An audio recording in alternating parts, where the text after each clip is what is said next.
The U.S. Senate is due back in session to try to end a budget impasse before the start of the working week, when the shutdown of many federal services will be felt around the country.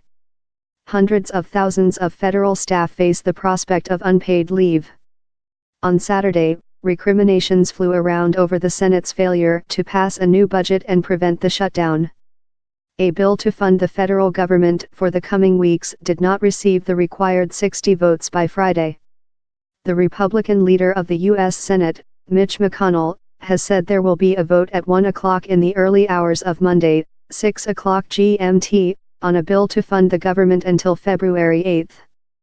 The last government shutdown was in 2013, and lasted for 16 days. This is the first time a government shutdown has happened while one party, the Republicans, controls both Congress and the White House.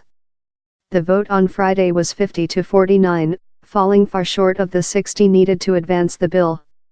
With a 51-seat majority in the Senate, the Republicans do not have enough votes to pass the bill without some support from the Democrats. They want funding for border security, including the border wall, and immigration reforms, as well as increased military spending. The Democrats have demanded protection from deportation of more than 700,000 undocumented immigrants who entered the U.S. as children. The Republicans added a sweetener in the form of a 6-year extension to a health insurance program for children in lower-income families. But Democrats want this program extended permanently. Mr. Trump accused the Democrats of being far more concerned with illegal immigrants than they are with our great military or safety at our dangerous southern border. But the leading Senate Democrat, Chuck Schumer, blamed the president, saying Mr. Trump was under pressure from hard-right forces within the administration. White House spokeswoman Sarah Sanders warned, the president will not negotiate on immigration reform until Democrats stop playing games and reopen the government.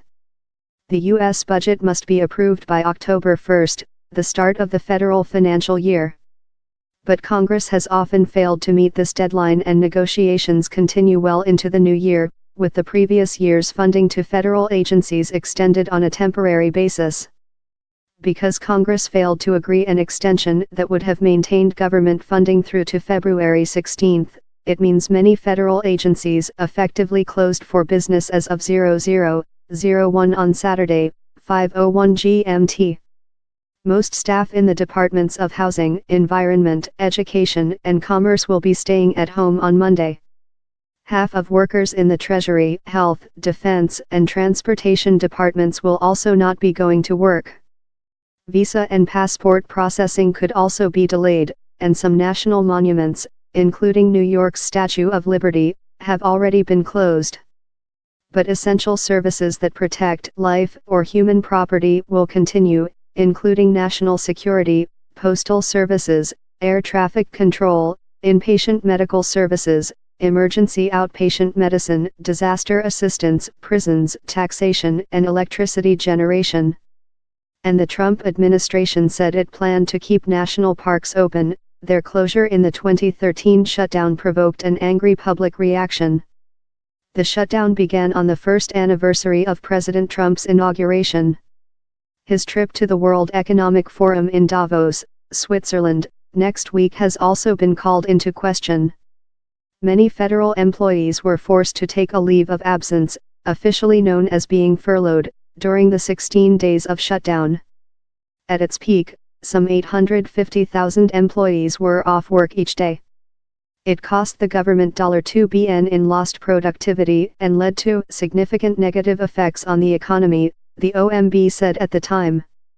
Donald Trump, interviewed by Fox and Friends at the time, laid the blame for the shutdown with the then president, Barack Obama. Federal workers cannot get paid for days worked during a lapse in funding. In the past, however, they have been repaid retroactively even if they were ordered to stay at home.